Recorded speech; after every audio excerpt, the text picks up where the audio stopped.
आदि अनादि काल से यह संसार अनगिनत रहस्यों, अनसुनी धुनों और अदृश्य शक्तियों से भरा पड़ा है। मानव का हृदय हजारों वर्षों से एक ही आशा में धड़कता आया है कि कहीं कोई ऐसा सहारा मिले जो उसके भय को दूर कर दे, उसके जीवन की पीड़ा को शांत कर दे, उसके दुख में हाथ पकड़ ले और उसके सुख में उसे आशीष दे। और इस संसार में ऐसी आशा जिस देव से सबसे अधिक जुड़ी है, वह है बाबा श्याम। वे केवल दान, सौभाग्य, स्वास्थ्य, प्रेम और समृद्धि ही नहीं देते, बल्कि मनुष्य के हृदय की गहराइयों में छिपे भय, चिंता और अंधकार को मिटाकर उसे एक नई शुरुआत का वरदान भी देते हैं। हमारी इस दिव्य श्याम कथा को सुनने से पहले मेरे चैनल को सब्सक्राइब कर लेना, वीडियो को लाइक कर देना और कमेंट में जय श्री श्याम लिखकर एक प्यारा सा कमेंट जरूर कर देना। आपका एक छोटा सा सहयोग बाबा श्याम की कृपा को आपके जीवन में और तेजी से ले आएगा। शांत गांव अमृतपुरा से, जहां मिट्टी में भी सुगंध थी, हवा में अपनापन था और लोगों के दिलों में श्याम प्रभु के प्रति अथाह श्रद्धा। इस गांव के बीचों बीच एक पुराना लेकिन दिव्य मंदिर था, श्याम बाबा का मंदिर, जहां हर शाम दीपकों की कतारें जगमगाती थी और घंटियों की झंकार से पूरा वातावरण पवित्र हो जाता था। उसी गांव में रहता था एक युवक वेदांश। वेदांश साधारण नहीं था, उसका हृदय बहुत कोमल था, लेकिन जीवन ने उसे कठिन परिस्थितियों में धकेल दिया था। पिता का देहांत हो चुका था, माँ बिस्तर पर थी, घर में धन की भारी कमी और ऊपर से कर्ज इतना कि दिन रात चिंता उसके चेहरे पर छाई रहती थी। पर एक चीज उसके पास थी, अडिग विश्वास, और वह विश्वास उसे बार बार बाबा श्याम के दरबार में खींच लाता था। एक शाम जब सूरज ढल चुका था और पूरे गांव में शांति छाई थी, वेदांश थका हुआ, परेशान मन से मंदिर पहुंचा। वहां दीप जल रहे थे, भजन की धुन गूंज रही थी और मंदिर में विशेष शांति का अनुभव हो रहा था। वह चुपचाप बाबा के सामने बैठ गया, आंखें बंद की और उसकी आंखों से आंसू बह निकले।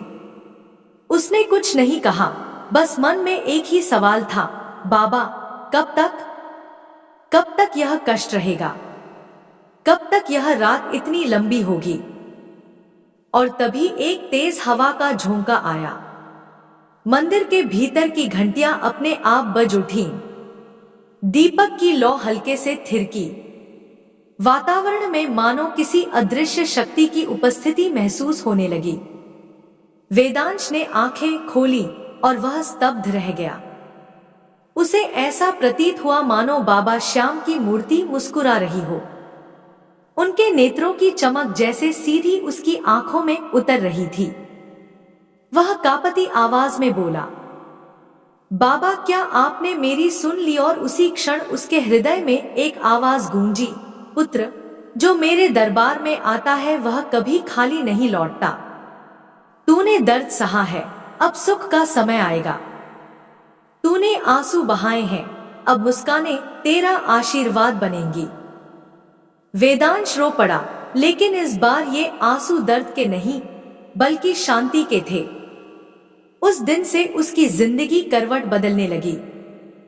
लेकिन यह तो उसकी यात्रा की शुरुआत थी। वेदांश की आंखों में उस रात जो प्रकाश उतरा था, वह साधारण प्रकाश नहीं था। वह मानो जीवन का एक नया अध्याय था, एक नया द्वार जो उसके लिए स्वयं बाबा श्याम ने खोला था। अगले दिन जब सुबह की पहली किरण उसके छोटे से कच्चे घर पर पड़ी, तो जैसे वर्षों से सोई हुई ऊर्जा उसके भीतर जाग गई। उसने माँ के पैर दबाए, पानी गर्म किया, कच्चे बरामदे को बुहारा और पहली बार उसे महसूस हुआ कि उसके भीतर एक नई शक्ति काम कर रही है। गांव वाले भी उसके चेहरे की बदलती चमक को देख रहे थे। किसी ने पूछा, वेदांश क्या हुआ? ऐसे कैसे खिले खिले दिख रहे हो?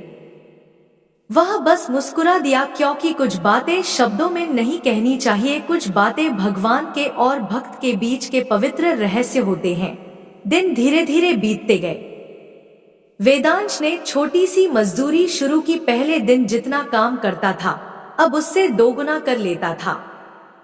जिसमें पहले मन नहीं लगता था अब उसी में एक दिव्य आनंद आने लगा, मानो आकाश में कोई अदृश्य शक्ति उसके काम को हल्का कर गई हो, मानो हर कदम पर कोई साथ चल रहा हो, मानो हर कठिनाई खुद ब खुद रास्ते से हटती जा रही हो। ऐसे ही एक दिन गांव में एक बड़ी समस्या खड़ी हो गई। नलकूप टूट गया था। सारा गांव पानी के लिए परेशान था। लोग इधर उधर दौड़ रहे थे। चाचा लोग बोलने लगे, अब तो कम से कम 20,000 रुपए लगेंगे इसे ठीक कराने में। गांव वाले चिंता में डूबे हुए थे। तभी किसी ने कहा, वेदांश को बुलाओ, वही हाथ लगाता है तो काम बन जाता है।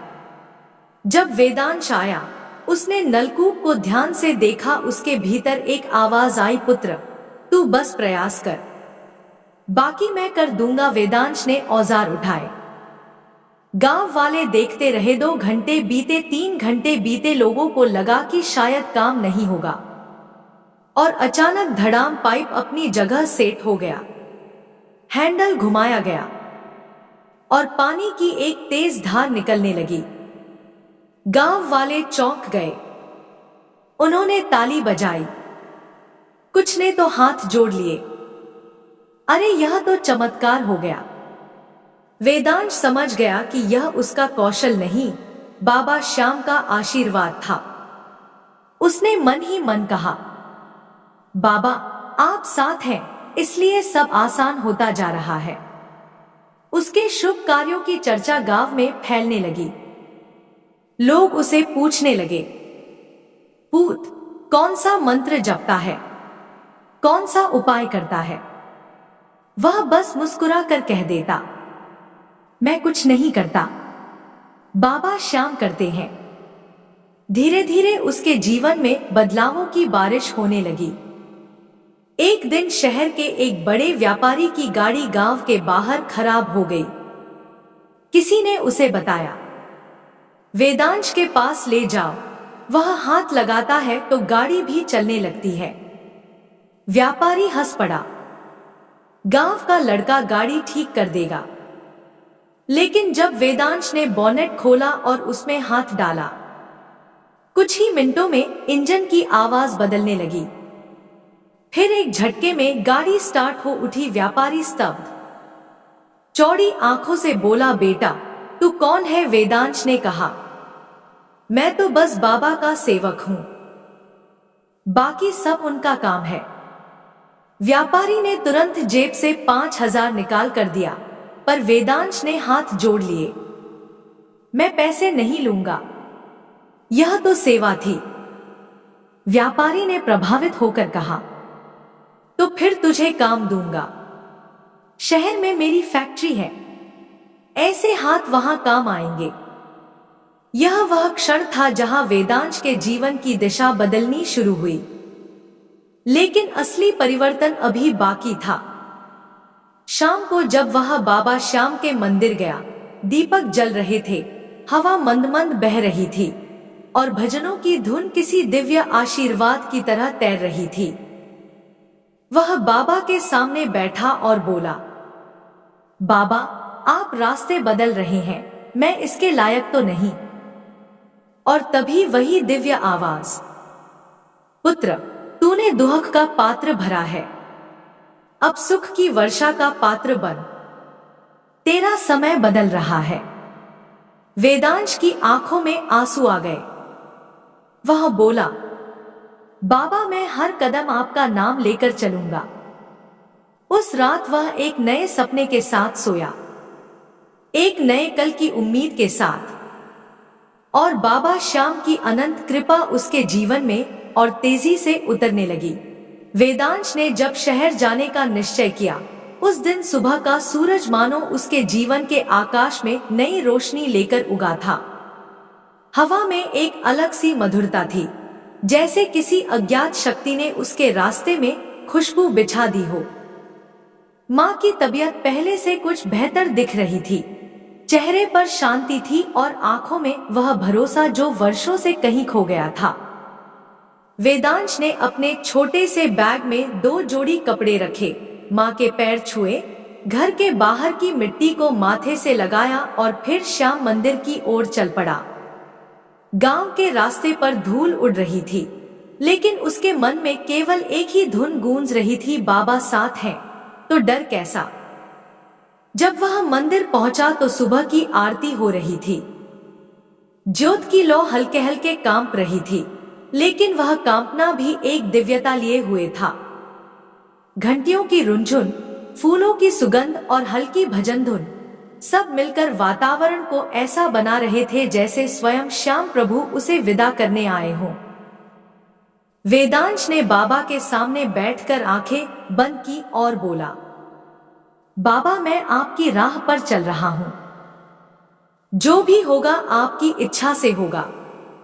मुझे बस इतना आशीर्वाद देना कि मैं कोई भूल न करूं और आपका नाम सब में बांटता रहूं। और तभी भीतर एक जानी पहचानी आवाज गूंजी, पुत्र तू चलेगा तो रास्ता मैं बना दूंगा, तू थकेगा तो सहारा मैं बनूंगा, तू गिरेगा तो थाम लूंगा, और जब जीत का समय आएगा तो तेरा नाम नहीं मेरा नाम चमकेगा। वेदांश की आंखें नम हो गई। वह उठकर शहर जाने वाली गाड़ी में बैठ गया। शहर का पहला दिन, नया संसार, नई चुनौती। शहर में चहल पहल, भीड़, धुआं, आवाजें, तेजी, सब कुछ गांव से बिल्कुल अलग था। लेकिन वेदांश डरा नहीं, क्योंकि भीतर बाबा की आवाज थी, डर मत, मैं साथ हूं। व्यापारी की फैक्ट्री में जब वह पहुंचा तो बड़े बड़े मशीनों की गूंज, मजदूरों की आवाजें और चारों ओर फैला काम देखकर उसे लगा कि यह जगह उसके लिए बहुत बड़ी है। व्यापारी ने मुस्कुरा कर कहा, बेटा यहाँ हुनर से ज्यादा नियत काम आती है, और तेरी नियत साफ है, इसलिए तुझे यहाँ रखा है। पहले ही दिन उसने मशीनों की छोटी मोटी दिक्कतें ऐसे हल की कि लोग देखकर दंग रह गए। कोई बोल उठा, अरे यह तो जैसे मशीनों से बात कर लेता है। दूसरा बोला, नहीं भाई, यह सब श्याम की कृपा है। वेदांश ने सिर्फ इतना कहा, सही कहा, मेरा कुछ नहीं, सब बाबा का है। दिनों में हफ्ते बीते, हफ्तों में महीने। वेदांश की मेहनत, ईमानदारी और शांत स्वभाव ने उसे सबका चहेता बना दिया। व्यापारी उसकी तारीफ करता, काश मेरे पास ऐसे 10 और वेदांश होते। लेकिन जितना उसकी तरक्की बढ़ रही थी, उतनी ही परख भी। एक रात का चमत्कार, श्याम कृपा का अद्भुत संकेत। शहर में एक रात बिजली का बड़ा जाल बैठ गया। फैक्ट्री की मशीनें बंद, उत्पादन रुक गया, मजदूर परेशान, खजांची भागते हुए आया, साहब अगर 3 घंटे में मशीनें नहीं चली तो लाखों का नुकसान हो जाएगा। सबकी नजरें वेदांश पर थी, पर आज मशीन की खराबी साधारण नहीं थी। वह खुद भी समझ नहीं पा रहा था कि इतनी बड़ी गड़बड़ी कैसे ठीक होगी। उसने आंखें बंद की, गहरी सांस ली और केवल इतना कहा, बाबा अब आपकी बारी है। और जैसे किसी ने उसके मन में रास्ता डाल दिया हो। एक एक कदम, एक एक औजार, मानो किसी अदृश्य हाथ ने उसे सिखाया। 2 घंटे बाद कड़ाक, मशीन ने बदली हुई आवाज में गड़गड़ाहट की, फिर तेज रोशनी और फिर पूरी फैक्ट्री की मशीनें एक साथ चल उठीं। सैकड़ों मजदूर तालियां बजाने लगे। व्यापारी खुशी से रो पड़ा, बेटा तू हमारे लिए भगवान से कम नहीं। वेदांश शांत स्वर में बोला, भगवान तो एक ही है, मेरे श्याम बाबा। मैं तो उनका भेजा हुआ एक छोटा सा सेवक हूं। उस रात फैक्ट्री में जो हुआ वह पूरे शहर में फैल गया। अब लोग उसे श्यामदास कहने लगे थे, कुछ श्रद्धा से, कुछ सच्चे मन से, कुछ प्रेम से। लेकिन असली मोड़ अभी बाकी था।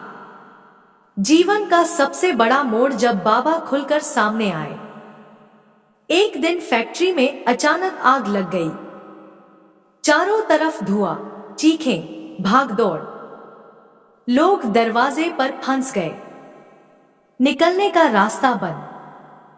सब घबराए हुए, हम मर जाएंगे, कोई बचाओ। वेदांश ने सबको पीछे किया और कहा, डरो मत, बाबा श्याम यहां है। जब तक उनका सेवक है, कोई बाल भी बाका नहीं हो सकता। लोग चुप हो गए। वह आग में घुस गया। धुआं इतना कि कुछ दिखता नहीं था, पर उसके कदम ऐसे चल रहे थे मानो कोई मार्गदर्शक साथ चल रहा हो। किसी ने बाहर से चिल्लाकर देखा, उसी के हाथ में नीली रोशनी है, जैसे कोई उसके साथ चल रहा है। किसी ने कहा, नहीं भाई, यह वेदांश नहीं, यह तो खुद श्याम बाबा का साया है। और वह सही था। वेदांश के आसपास एक हल्की नीली आभा चमक रही थी। एक एक मजदूर को वह बाहर लाता गया। भीतर की आग उसके करीब आते ही कम होती गई, मानो रास्ता खुद ब खुद खुलता जा रहा था। जब अंतिम व्यक्ति को बाहर लाया गया, पूरा भीड़ एक स्वर में चिल्लाई, जय श्री श्याम। उस रात वेदांश ने मंदिर जाकर कहा, बाबा आप थे ना, मैं अकेला तो इतना कर ही नहीं सकता था। और आवाज आई, पुत्र, जो मेरे नाम पर चलता है, उसके साथ मैं स्वयं चलता हूं। आज तुझे तेरी शक्ति दिखाई। वेदांश रो पड़ा। वह जान गया था, श्याम बाबा अब उसके जीवन को किसी और ऊंचाई पर ले